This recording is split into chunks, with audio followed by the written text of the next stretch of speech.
was I logical, keen, calculating, perspicacious, acute, and astute?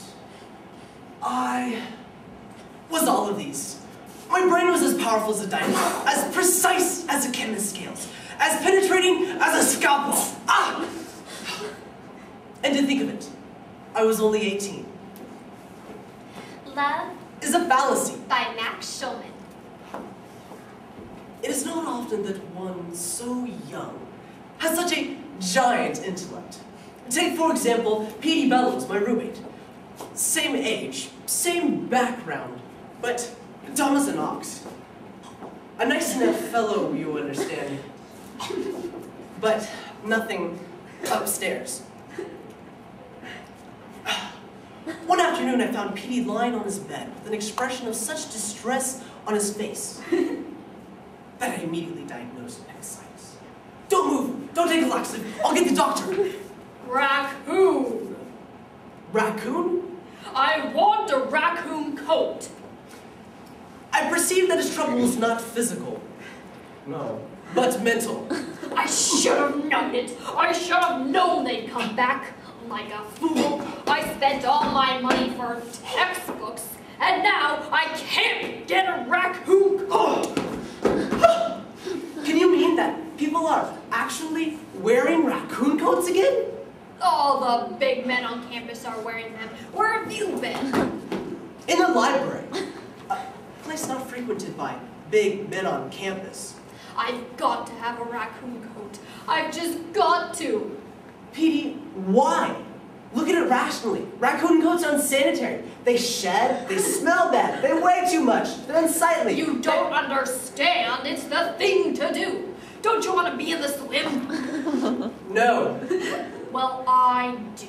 I'd give anything for a raccoon coat. Anything. Anything? Anything. It so happened that Petey had something I wanted. I referred to as girl, Polly Espy. I was a freshman in law school. In a few years, I'd be out in my own practice. I was well aware that successful lawyers I had observed were married to beautiful, gracious, intelligent women. With one omission, Polly fitted these specifications perfectly. Beautiful, she was. Gracious, she was. Intelligent, she was not. In fact, she veered in the opposite direction. But I believe that under my guidance, she would smarten up. Petey, are you in love with Polly Espy? No, I think she's a keen kid, but I don't know if you call it love. Why? Do you have any kind of formal arrangements with her? Are you going steady or anything like that? We see each other quite a bit, but we both have other dates. Why? Is there any other man for whom she has a particular fondness for? Not that I know of. Why? So, in other words, if you were out of the picture, the field would be open. Is that right? I guess so. Hey, what are you getting at? Nothing. Nothing. Hey, where are you going? Home for the weekend. Hey, while you're home, could you get some money from your old man to lend me for a raccoon coat? I might be able to do better than that. Look! Holy Toledo! You like it? Oh, what do you want for it? You're a girl. Polly? You want Polly? That's right. Never. Well, I guess if you don't want to be in the swim, that's your business. Well, it isn't as though I was in love with Polly or anything like that. That's right. I mean, what's me to Polly or Polly to me? Nothing. Here, try on the coat. Fits fine. Deal? Deal. I had my first date with Polly the following week. It was in the nature of the servant. I went about it as in all things, systematically. I was to give her a course in logic. Paul, tonight we are going over to the Knoll to talk. Ooh, terrific. What are we going to talk about? Logic. Logic is the science of thinking. Before we can think correctly, we must first learn to recognize the common fallacies found in logic. No doubt. These we will take up tonight. The first fallacy is called hasty generalization. Listen to this. You can't speak French. Petey Bellows can't speak French. I therefore must conclude that nobody at the University of Minnesota can speak French. Really? Nobody? Polly, it's a fallacy. The generalization is reached too hastily. There are too few instances to support such a conclusion. Do you see? No, but this is Barbie noting more fallacies. Next comes post hoc. Listen carefully. Let's not take Bill on a picnic. Every time we take Bill out with us, it rains. I know somebody just like that. A girl back home. Eula Becker, her name is. It never fails. Every single time we take her on a picnic. Polly, it's a fallacy. Eula Becker doesn't cause the rain. She has no connection with the rain. You are guilty of post hoc if you blame Eula Becker. I'm sorry, I'll never do it again. Are you mad at me? No, Polly. I'm not mad. But I think we better call it a night. We'll have another session tomorrow evening. I went glumly home to my room. Petey lay snoring in his bed. For a second, I considered waking him and telling him he could have his girl back. My project seemed doomed to failure. Dun, dun, dun. But then I reconsidered. Maybe somewhere in that extinct crater of a mind, a few embers still smolder. Our first fallacy tonight is called ad misericordiam. Listen carefully. A man applies for a job. When the boss asks him what his qualifications are, he responds that he has a wife and 6 children at home. The wife is a helpless cripple. The children have nothing to eat, no clothes on their back, no shoes on their feet, and winter is coming. This is awful! Awful! Yes, awful. But no argument. The man never replied to the boss's questions about his qualifications. Instead, he appealed to his sympathies.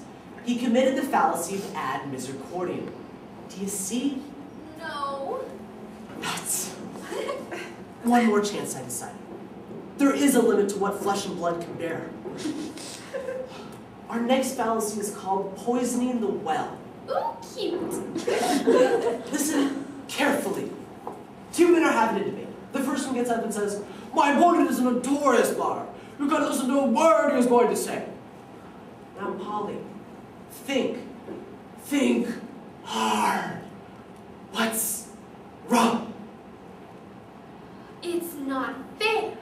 It's not a bit fair. What chance has the second man got if the first man calls him a liar before he even begins talking? Right. 100% right. Polly, I'm proud of you. I had made a logician out of Polly. She was worthy of me at last. A fit hostess for my many mansions, a suitable mother for my well-heeled children. It must not be thought, though, that I was without love for the girl, just as Pygmalion had loved the perfect woman whom he'd fashioned. So I loved mine. I decided it was time to change our relationship from academic to romantic. Paul, tonight we're not going to talk about logic. Ah, gee. My dear, we have spent 5 evenings together. We have gotten along splendidly. It is clear that we are well matched for each other. Hasty generalization. I beg your pardon? Hasty generalization. How can you say that we are well matched on the basis of only 5 dates? My dear, 5 dates is plenty. After all, you don't have to eat the whole cake to know that it's good. False analogy. I'm not a cake. I'm a girl. The girl had learned her lessons perhaps a bit too well. I decided to change tactics. Polly, I love you. You are the whole world to me. Please, my darling, say that you will go steady with me, for if you will not, I will languish. I will refuse my meals. I will wander the air, the shambling, hollow-eyed hog. Ad misericordiam. I was not Pygmalion. I was Frankenstein, and my monster had me by the throat. Will you or will you not go steady with me? I will not. Why not? Because this afternoon I promised Petey Bellows that I would go steady with him. The rat! Polly, you can't go with him! He's a liar! He's a cheat! Poisoning the well and stop shouting. I think shouting must be a fallacy too. All right. You're a logician. Let's look at this logically. Look at me, a brilliant student, a man with an assured future. Look at Petey, a knothead, someone who will never know where his next meal's coming from. Now, can you give me one good reason why you would go steady with Petey Bellows? I certainly can. He's got a raccoon coat.